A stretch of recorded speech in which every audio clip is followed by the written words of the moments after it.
So, Chapter 12, State Government of North Carolina. So, colonial North Carolina, 1663, King Charles II of England awarded territory to 8 men who helped him regain the throne of England.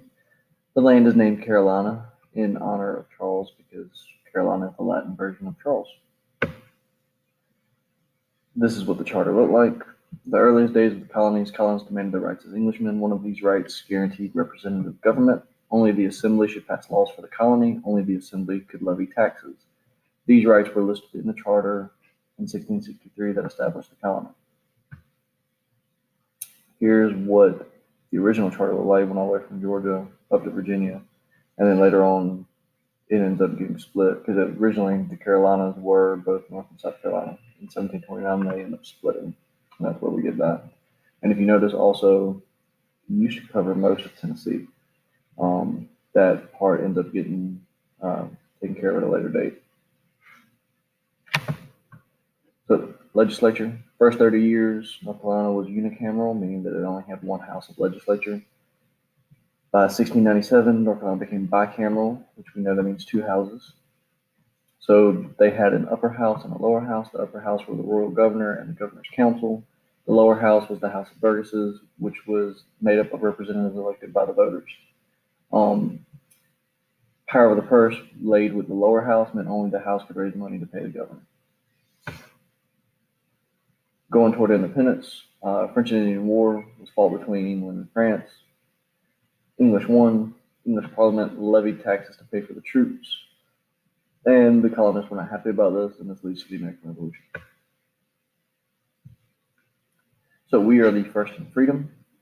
North Carolina took the lead in asserting the colonists' rights to govern themselves. August 1774, elected representatives decided to call a meeting without governor's consent. 71 delegates would meet in Wilmington to create the first Provincial Congress. It's the first in the 13 colonies, which is why we're called the first in freedom. Another first, the first Tea Party was held in Edenton in October 1774. A group of North Carolina women burned their household supplies of tea and issued a statement protesting British policy. The Mecklenburg Declaration, this is probably the most famous. This and the next thing we're going to talk about. May 1775, a committee of Mecklenburg County citizens met in Charlotte and decided that all offices appointed by the British government were now vacant, and the Provincial Congress was the only lawful government in the colony. So, you will hear about this quite a lot if you take any state history. You also hear about these, the Halifax Resolves. So shortly after the Mecklenburg Declaration, you have the Halifax Resolves. The Mecklenburg Declaration did not call for any independence, it just called for self-governing. The Halifax Resolves, however, do call for independence. So in April 1776, the Provincial Congress passed the Halifax Resolves, making North Carolina the first colonial government to call for total independence from Great Britain. And then, of course, July 4, 1776, we signed the Declaration of Independence with all 13 colonies. Constitutional Convention, first government was the Articles of Confederation. We talked about before the weaknesses created problems. 1787, the Constitutional Convention created a federal system of government that divided powers between the national government and the states and created the United States Constitution, which is what we still have. So when they did that, how did North Carolina play into it? So in 1788, North Carolina voters chose delegates to attend a convention in Hillsborough to approve or reject the proposed U.S. Constitution. The delegates voted not to ratify the U.S. Constitution unless it contained a Bill of Rights. We were actually one of the last states to ratify because we waited for a Bill of Rights. In 1789, Congress approved the 10 amendments to the U.S. Constitution. So in 1789, after Congress had approved the 10 amendments, then we chose to ratify. We approved the Constitution.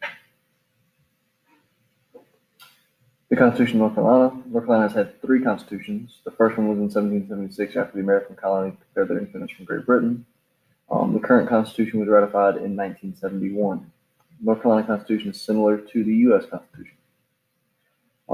We have twice as many articles as the U.S. Constitution. But here's kind of some of the stuff it contains: a preamble, a Bill of Rights, an outline of the framework of government, a listing of state powers and responsibilities, provision for local government, and then an amending clause that details the methods for amending the Constitution. Here is the preamble. If you would like to read through it, please pause and read through it. The Declaration of Rights. This will tell you all the different rights that you have as a citizen here in North Carolina. Every state has something like this in their state constitution. Okay? And it is to list out your civil liberties and rights as a citizen. So Article 1, these are all sections of Article 1, okay? At least in the North Carolina Constitution. So Article 1 of the North Carolina Constitution is your Declaration of Rights. It includes 25 different freedoms, or guarantees of freedoms. Many of these freedoms are similar to the U.S. Constitution's Bill of Rights. Here is a Declaration of the Rights. If you notice, it's very similarly worded to the Declaration of Independence. And again, you can pause and read that if you would like. Popular sovereignty means that the people are the ultimate source of any power given to the government. The North Carolina Constitution established structure for the legislative, executive, and judicial branches. So we have all the same branches as the federal government, just on a smaller scale. The state constitution also explains in detail the structure and power of local governments, which would be your city and county levels. So here's a political cartoon. Sometimes you have to break a few eggs to make an omelet, breaking the civil liberties in order for security. Separation of powers. We've talked about this before. Legislative, judicial, executive, they all have certain roles and they can all influence each other in some way. And they're all there to check each other to make sure that nobody gets too powerful. So an example, the governor can check the General Assembly by vetoing its legislation, and the General Assembly can override the veto by 3/5 vote of each house. And the judicial can review the law that gets passed to make sure that it's constitutional. Another political cartoon. Morning. Okay. Okay, so this is the North Carolina Constitution over time. Had our first one in 1776.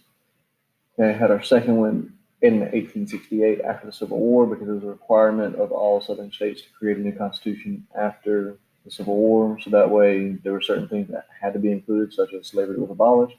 All men who were 21 years or older could now vote, regardless of race, color, or previous condition of servitude. And if you remember that conversation from earlier in the semester, before the Civil War, a lot of states had it where you could only vote if you were a white landowner male. And then our last constitution, which is the one that we currently have, is 1971. And they added some guarantees of freedom of speech and equal protection under the law in it. And one of the biggest changes was all elections ought to be free to all elections shall be free. So amendments to the North Carolina Constitution. So 1972, an amendment lowered the voting age from 21 to 18. 1977, an amendment permitted the governor to serve 2 consecutive 4-year terms. And then in 1996, an amendment gave the governor the power to veto. Prior to that, he did not have that power. So North Carolinians in the vote. 14th Amendment, equal protection under law after the Civil War. 15th Amendment, voting rights regardless of race, creed, color, or previous condition of servitude. They really are the two that really deal with voting. And then suffrage, the right to vote, would be denied to African Americans in North Carolina by the use of restrictions of Jim Crow laws when we were talking about them.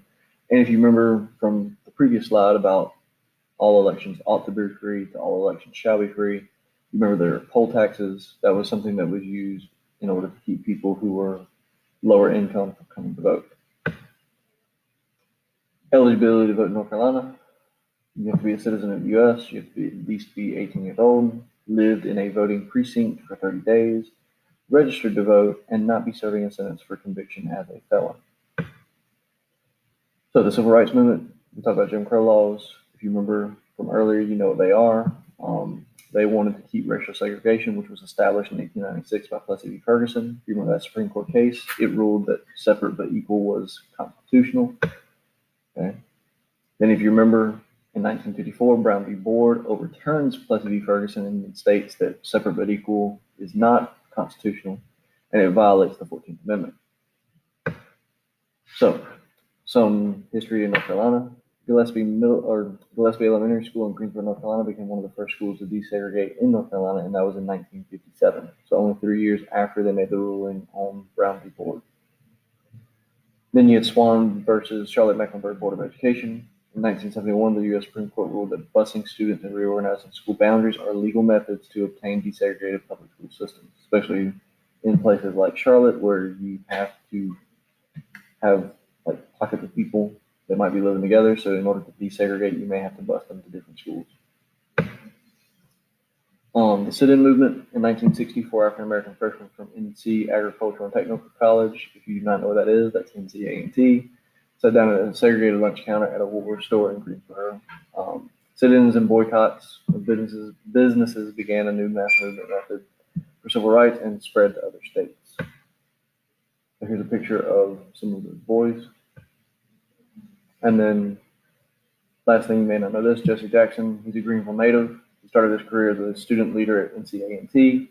He was one of the Greenville 8 who staged a sit-in at a local public library that led to its desegregation. And there's a picture of him during his time at NCA&T, and there's a picture of him now.